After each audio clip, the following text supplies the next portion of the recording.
you've lived here in the Coachella Valley, you know it's known for its resort living, its incredible golf courses, and all the events that happen here, but also holds a really big art presence. And we're here back at the Art Museum talking about how kids can get involved and learn some artwork from our local artists. Here to tell us more is Louisa. Now, you are the Chief Education and Community Engagement Officer here at the Art Museum. It's a big title. It's a long title, but you're a very, very important woman. Tell us all about this event that you guys started every third Sunday of the month. Yeah, Family Plus.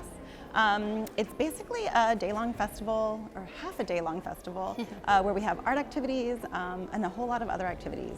So people can actually come to the museum and do a workshop where they'll make a painting, a ceramic object, different kinds of art making activities, and learn from local and regional artists. Such a fun and engaging experience for these kids. You get to come see some incredible artwork, but then you get to engage and create your own artwork. So it's really just an art-filled experience. You talked about those local artists. We have two of them here today.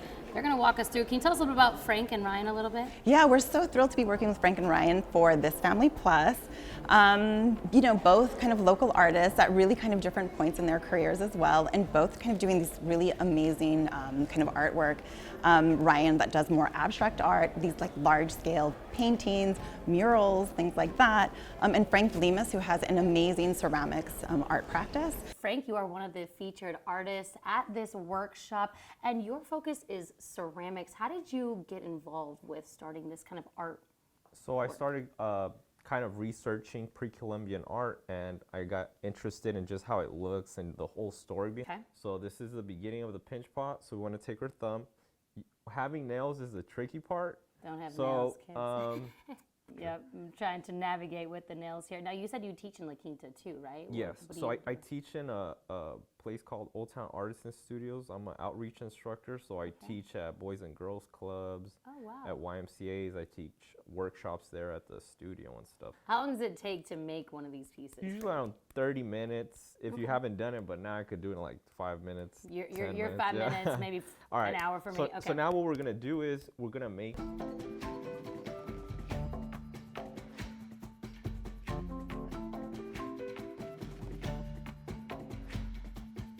go with the water, put the water like that. I just got into ceramics and then it just like took over everything else. Yeah. Like you just knew when you started doing ceramics. I was like, oh yeah, like distinguished. Look.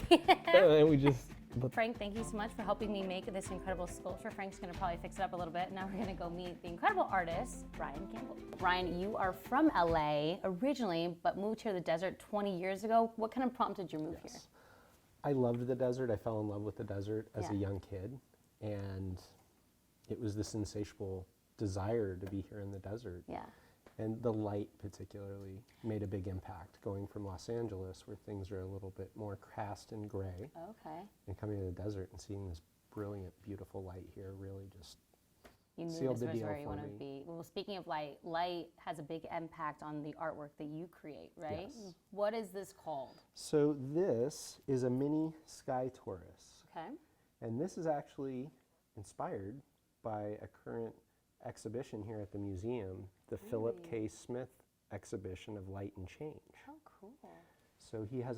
What got you started? Did you always just kind of have this passion for light around you growing up, or what brought you to this type of artwork? So this is how I create my sculpture. I usually make miniature models. Okay. And this particular piece I wanted to focus on the exhibition here at the museum. My work is hard edge painting and sculpture. That's all right. We can make this work anyway. Getting a stubborn part right here. That's all right. We'll give you a little assist with There we go. Here is your sky torus ready to go home and hang in the window. Look at that. All right. Well, speaking of hanging home, I got to go put this up and show my family this incredible piece that we made today. Well, that was so much fun. You guys saw me creating the dog. It takes a little bit to dry, but here's kind of the finished look of my dog that I created.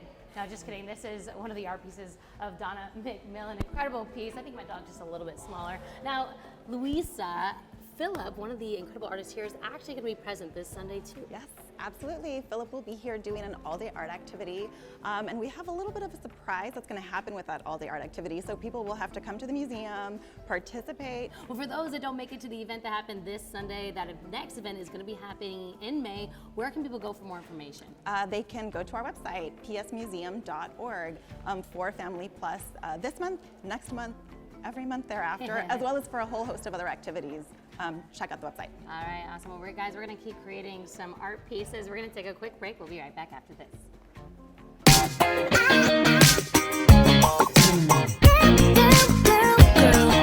Girl.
Hey everyone, welcome back to Palm Springs Unwrapped. As you all have heard, Desert X, the art exhibition, is here in the Valley through May 7th. So here to tell us more about it is the executive director, Jenny.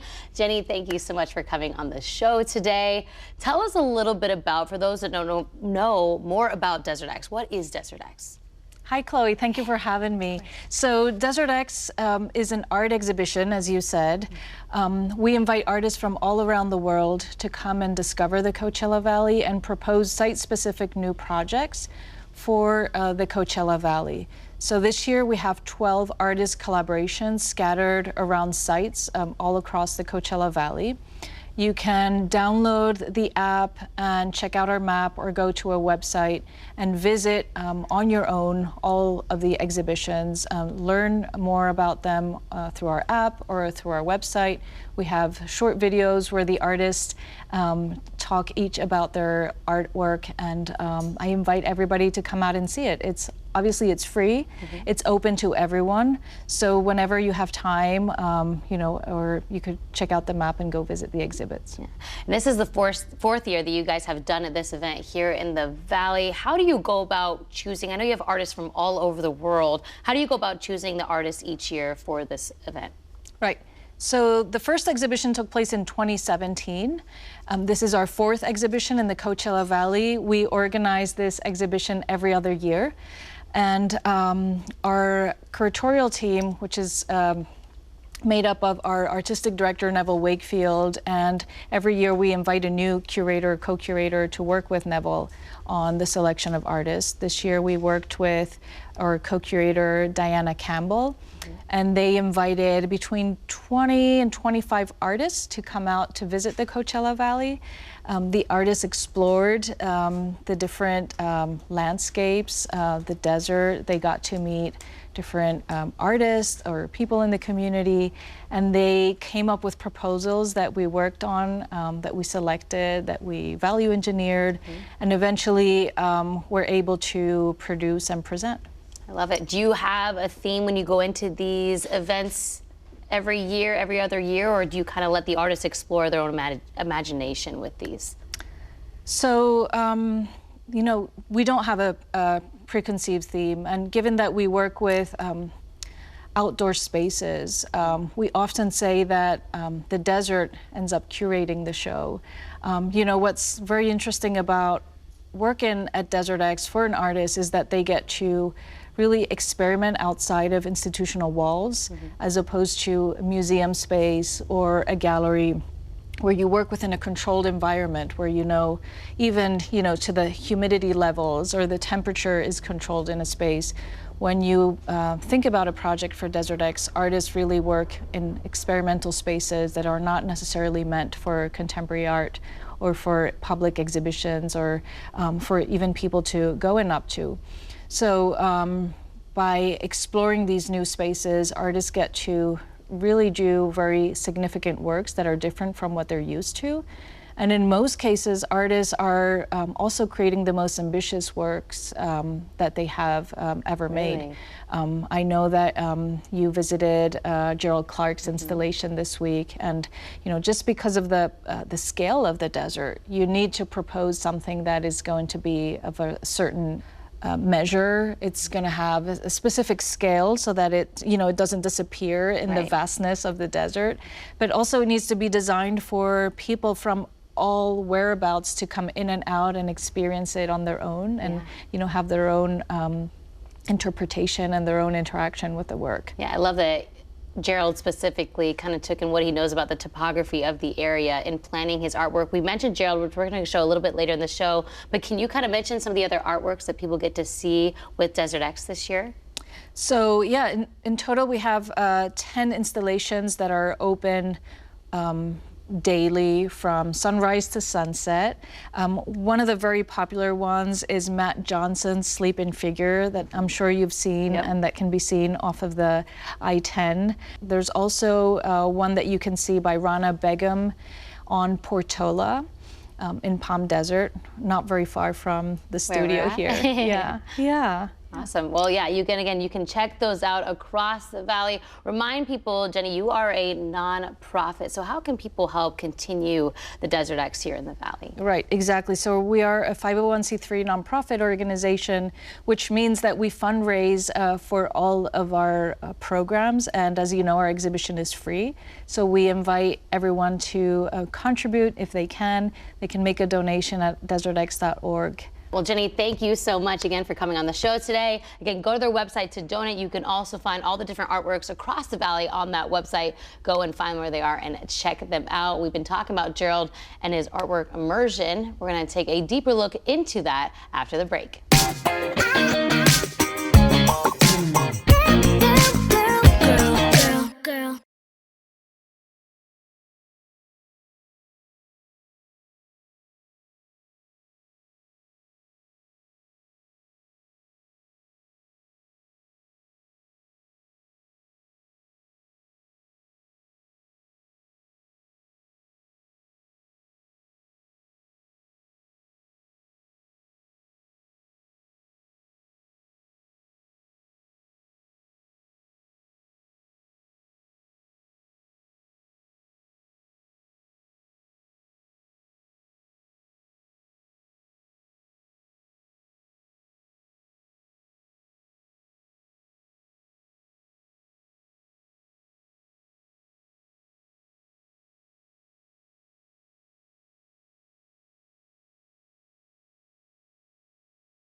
Clark Jr. We are here at the James O. Jesse Desert Highland Uni Center here in the northern side of Palm Springs, and you picked this location for your artwork because of this area, because of this center, right? Yeah, the center seems to really serve the local community. And you know, I've not been an artist that wanted to make art just for the art community, and I wanted to be engaged with community and everyday people. And this center serves the community, and I thought, you know, just to tie in there. And you know, they've got $1 million view of the mountains, right? And you have the desert right at we're at the edge of town, you know, and so this place served a lot of I don't know, purposes that I was trying to you know, to answer, like with the work. And then also we're in the flight path of the airport. So either when people, and that was on purpose as well, because when people fly out or they come into the valley, my work will be one of the first things or one of the last things they see. They get the bird's eye view. Now let's talk about immersion, because there's a lot behind this piece that you created. It is sculpted in a Cahuilla coiled basket, but it's also this board game. You wanted it to be interactive, but you wanted it to be informative. Kind of break that down for us. Because I've been making art for about 30 years, and one of the things I've found is that a lot of people are afraid of contemporary art, simply because we've not done a very good job of training the average person how to look at art, right? And so to overcome that, I often make my work interactive or fun, right? Using everyday objects, things like that, in order to entice people. Don't be afraid, come in, let's you know, explore the work. And so by making it a board game, interactive that way, people can play their way through the work. And you know, it's not like in a museum where you don't touch, right? It's out in the public, and I want people to interact with it. You're on the artwork, and there's 4 different paths to the artwork. Explain what each of those are and how they're different. So each path lines up with the cardinal directions. And each path has, I gave the Cahuilla name for each of the directions. So you can enter from the north, south, east, or west. I want to orient people to the land and to see the mountains and to see, you know, the pass and the desert environment. I want them to understand where they're at in the world. And you know, this is Cahuilla land. It's been Cahuilla land for thousands of years. You mentioned you're part of the Cahuilla Band of Indians. There's 9 here, including Agua. So talk a little bit about, because you said, and I love this about you, is not only are you local to this area, but you make your artwork about the locals, which is really, really special. Talk a little bit more about that. You know, there's been kind of this, the art world or society in general, this push towards this kind of globalism. And I've kind of resisted that actually, because in this push for like global identity or what have you, a lot of the local knowledge gets lost. And so when I was given the opportunity to participate in this exhibition, I jumped at it, because it's very difficult for a Native American artist to show your work where your own community can participate in it and see it and experience it. And so the idea of, you know, I know the land, my people know this land, and I had unfair advantage, I think, because I understand the climate, I understand the winds, the sun, all those things that are part of our world here. Yeah, that's what makes your artwork so special. And what's funny about you saying that you understand the land, we're inside the Unity Center right now because of the wind. But you create your piece on the floor because you know the weather in this area, right? Yeah, I know there's been some works in the past that either the sun or the wind have just, you know, just destroyed. And so I knew that. I know what it's like down in this valley. And so that was all part of the design, you know, stage of trying to make something that was, you know, inclusive. I wanted people to access it, interactive. Also part of this, there's a barcode you can scan. There's a little bit of recording with your artwork. Explain that a little bit. Well, so as you answer questions, these trivia questions, and you enter to the center of the work, that's the goal, to enter the center of the work. And in the center are these links that you can use your cell phone, and they go to audio files. And so one of the audio files is both my daughters who do our traditional dance, and they talk about what it means to participate in the culture as dancers. One recording is myself reading the Cahuilla creation story. And then the one that's so special to me is my elder telling a traditional Cahuilla story entirely in the Cahuilla language. Wow. And the original recording, I took out the English translation because I didn't think that was, I didn't know if I wanted to really share that. But I do think it's a gift that people who come and work their way to the center, to be able to hear the sounds of the language that was spoken in these lands for thousands of years, I think that's a gift. And so those are some of the things that I reward players for making it to the center. I love it. It's an expression. It's not you creating artwork. It's an expression of your tie to the Kuya Band of Indians. Now, we've been talking about immersion, but for those that don't know, you also have your artwork spread throughout the valley, right? Yeah, I've done a series of road signs throughout the city parks here in Palm Springs. Did that in 2020, and they're just simple yellow and black road signs that everyone's familiar with if you drive around town, but they're all in the Kuya language. And it's just a reminder to the non-native people that this is not the new world. You know, the Indian people have been here long before Walmart and the Apple Store. But also for the Indian people who are here, you know, oftentimes our histories get erased. And so it's just a validation, a reminder that we belong here. This is where we belong in the world. Yeah. Gerald, for more information about your artwork, where can people go? I have a website, geraldclarkart.com, and then I'm also pretty active in social media as well. Okay, go follow him on social, check him out on the website for more information. Again, Immersion is right here in North Palm Springs. Come check it out. We're gonna take a quick break. We'll be right back after this.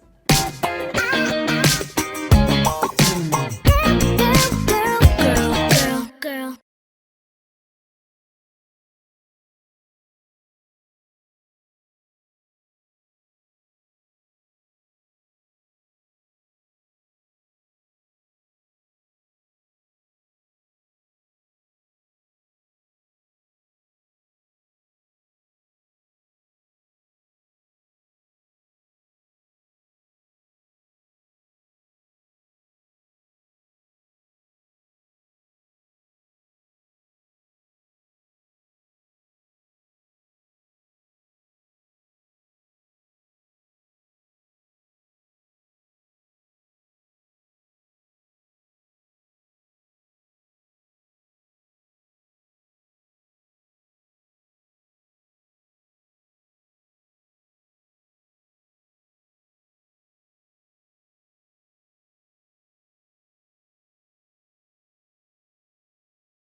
At the Boys and Girls Club in La Quinta. Yes. And Anthony from Toyota is with us. Yes, we're so excited. This is so cool, Anthony. Can you tell us all about this event so you guys are hosting? this is the We're Here For You project from Toyota and Honda of the Desert. And once a quarter, our employees go out into the community and volunteer their time and give back.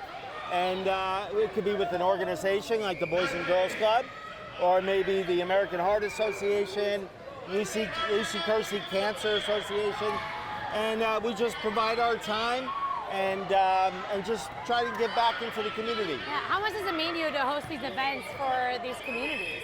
Yeah, this is great. This is the day before their spring break, so they are all excited about this. But yeah, Toyota and Honda of the Desert have about 50 employees out here. Wow. And they set all these up. They came up with all the games for the kids. So we went out and bought a lot of prizes for them. And then the typical carnival stuff. I love it. Popcorn, cotton candy, barbecue. Italian ices. We got it all going on. We got it all. Well, Yes. we've been doing a lot of talking. I think it's time to play some games. You ready? Let's go.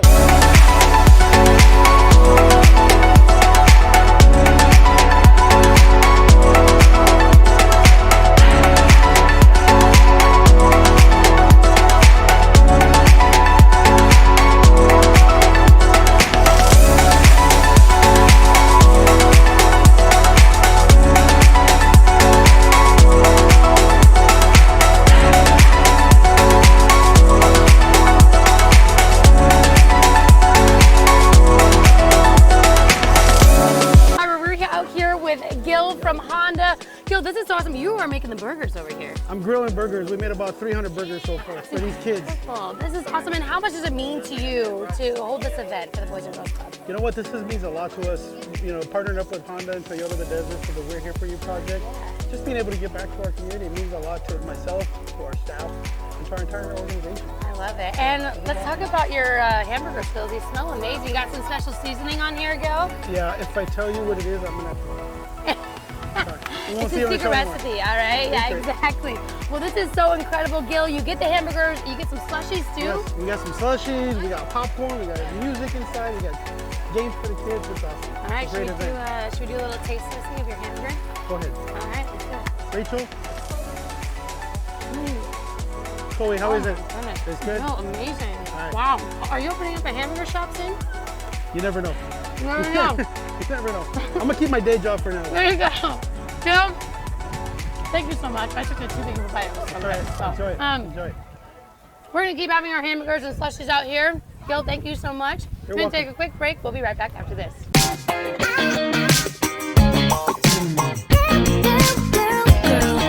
Girl.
All right, guys, that does it for this week's episode of Palm Springs Unwrapped. We'll see you next time.